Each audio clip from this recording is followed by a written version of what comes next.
from the Council on American Islamic Relations, Brother Nihad Awad, to give a few words. Our first speaker, Nihad Awad, National Executive Director. Assalamu alaikum wa rahmatullahi wa barakatuh. Peace be to you. Peace be to you all, brothers and sisters, people of other faith, people of other organizations, people from other communities, people who are here, and people who are watching, people who are listening. Thank you for coming. Thank you for being here. Thank you for giving a voice to the Rohingya Muslims. Probably very few of you are from Myanmar. The overwhelming majority of you are not from Myanmar, are not from Burma. The overwhelming majority of you are not from that part of the world. But you are human beings.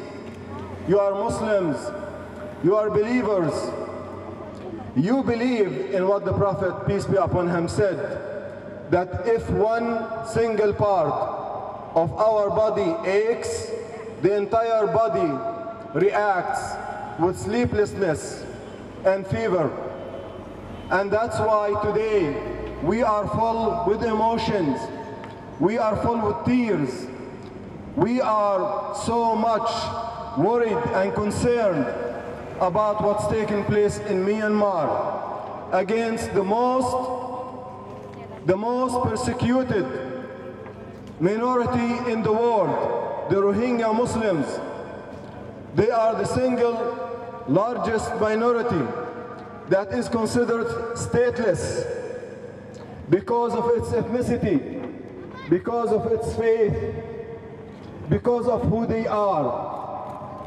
The government of Myanmar, which represented by this embassy here, is living in the Stone Ages. It has a tribal mentality. They are judging, and they would like to be judged based on their skin color and their ethnicity, not their character or their work or their law or their state. And that's why it's a failed government.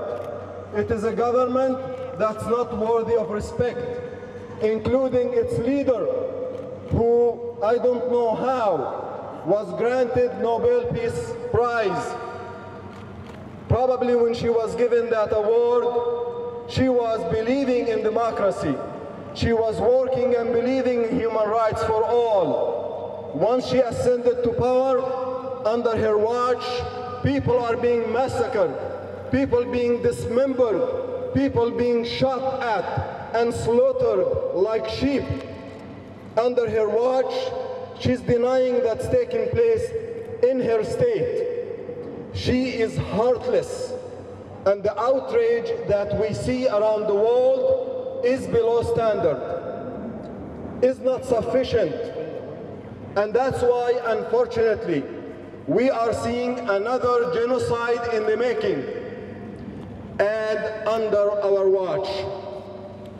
We failed people in Rwanda, and the excuse was, we did not know, they are far away, or we did not know, and we did not have the power to do anything. That is a big failure. Humanity has failed the Bosnian people, and humanity has failed before them the people of Kashmir, and the people of Palestine, and the people of Syria, and many other places. Today, we are failing as global community, as Christians, as Muslims, as Jews, as Buddhists, as people of no faith. We are failing our humanity in Myanmar. They have no voice, therefore you have to be the voice. If it's about injustice, it's not only about the victims or the victimizers. When you witness an injustice, it also becomes about you. You become part of the injustice if you do not speak up, if you do not do what you can. As Muslims, when you witness an injustice, you have to change it with your hand. This injustice should not be only against Muslims. Whenever it happens, as Martin Luther King said, it is a threat to justice everywhere. And this injustice is a threat to us, threat to humanity, and we have to speak up. That is the least that we can do, is to become the voice for the voiceless, is to speak up, is to utilize your platforms, your social media, your influence, your tongue, to communicate the message about the oppression and the necessity, the need to end this oppression. My brothers and sisters, Muslims and people of other faith, it is about you. You cannot allow this injustice and this genocide to continue by the representative government of this embassy. And this should not be the only step that you take. We call on our government, the Trump administration.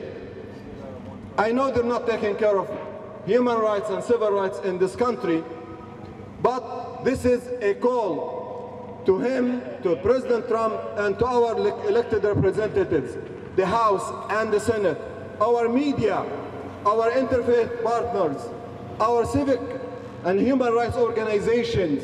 You do not have to be a Muslim, you do not have to be from Rohingya to speak up. It is your call, it is your duty to make sure that our government puts the necessary pressure to end genocide against the innocent people.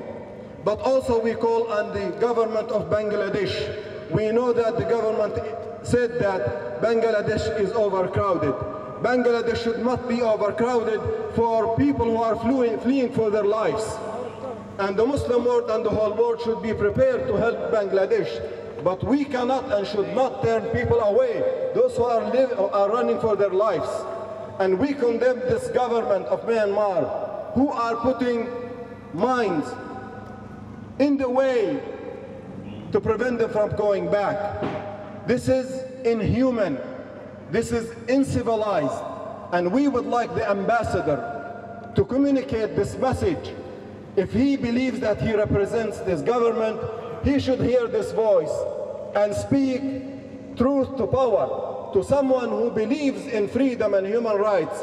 Ansi Key, she has to hear from all of us, brothers and sisters.